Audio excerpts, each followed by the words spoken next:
Hey everyone, welcome to Judging for the Win. I'm Dave, and this is my daily ruling. Today's question was suggested anonymously to me by a viewer. Amy controls an angry mob. Nick controls a Meekstone and some swamps. Does Amy's angry mob untap or not? Alright, so in order to answer this question, we're going to need to know exactly what happens during the untap step. As you can see here, the game has to first decide which creatures and other permanents are going to untap before it actually does any physical untapping. Now, usually that's just going to be all permanents, but in some cases, like for example when a Meekstone or a Vidalcan Shackles is involved, that's not necessarily going to be the case. So as you can see, during the time when the game is deciding what permanents are going to get untapped, that's going to happen during Amy's untap step. In other words, during Amy's turn. Therefore, we can say that the ability of Angry Mob is going to be active and increasing its power beyond the threshold specified by the Meekstone, which means that Angry Mob will not normally untap during Amy's untap step. Well, that's kind of a bummer for Amy, but let's see if there is something that we could do to help her out where she would be able to untap this creature.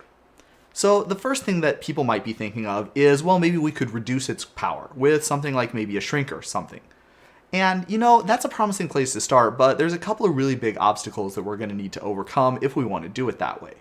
First, if you take a look at Shrink, it says that it decreases the power until end of turn. Now, until end of turn effects wear off during the cleanup step, and it's really difficult to get stuff to work through a cleanup step.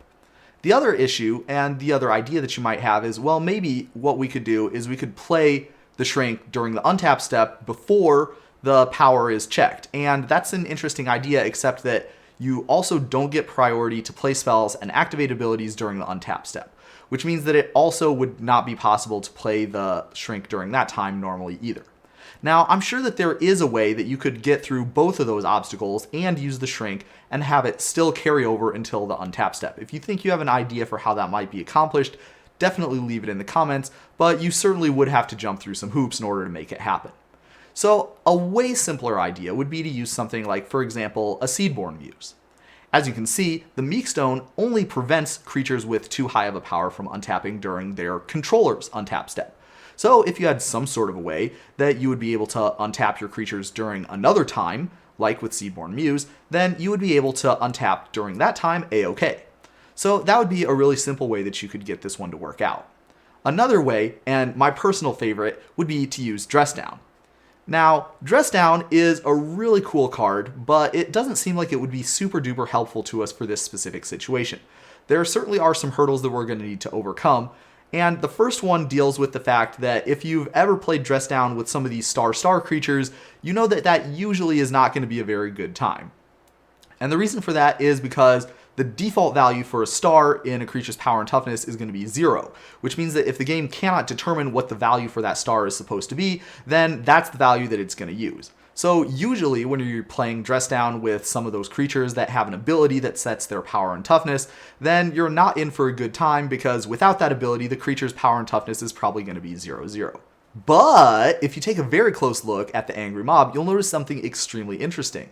It has a very exceptional case going on where it doesn't just have star as its power and toughness. Rather, it has 2+ star and 2+ star as its power and toughness. And that makes a huge difference for this situation, because even though the game still is not going to be able to determine what the stars are supposed to be after you take the ability away, the game is going to have something in the power and toughness other than 0-0, because those 2s are going to stick around. And that means that the power and toughness of the Angry Mob with a Dress Down out is going to be 2-2. And that is extremely convenient because it's big enough to not die for having 0 toughness, and it's also small enough to not be affected by Meekstone. So that works out extremely well for us. Now, we do still have those same problems that we talked about with the Shrink case. So the first thing that we need to worry about is playing the Dress Down during the untap step. And that's still going to be an issue because we still do not have priority to cast spells and activate abilities during the untap step. So it's not going to be possible for us to play the Dress Down during the untap step in time for it to take the abilities away from Angry Mob and make it small enough for Meekstone to not affect it. But what if I told you that there was a way that you could play the Dress Down during the end of turn and have it stick around until the next turn?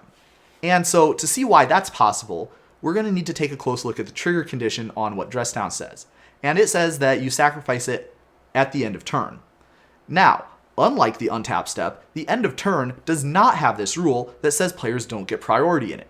In fact, it's perfectly possible for you to play spells and activate abilities during the end of turn step. And in fact, that's exactly what you're doing anytime you say something like, end of turn, I'll cast a brainstorm, or end of turn, I'll crack a fetch land. So those things happen during the end of turn step, and that is the step at the beginning of which you would have to sacrifice the dress down. So it turns out there's only one beginning of that step. And so that means that if you were to play the spell after the beginning of that step, then that would be after triggered abilities that are worded like dress downs are going to trigger. And so that means that your dress down would stick around until we got to the beginning of another end step.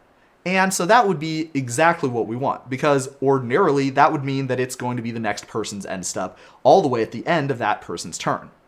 So taking that into account, that means that Amy would be able to play that dress down during Nick's end step, which would be after the time when at the beginning of the end step abilities trigger.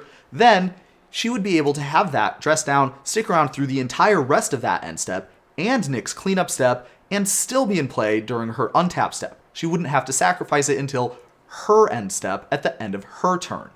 And so that means the dress down would be in play as required, and it would be taking away all the abilities from the Angry Mob, which would make it being a 2/2, and Amy would be able to untap it during that untap step, even with the Meekstone out. Really cool trick, right? And that's all I have for you today. How did you do? Join me again next time for another daily ruling, but until then, I hope you have a great day.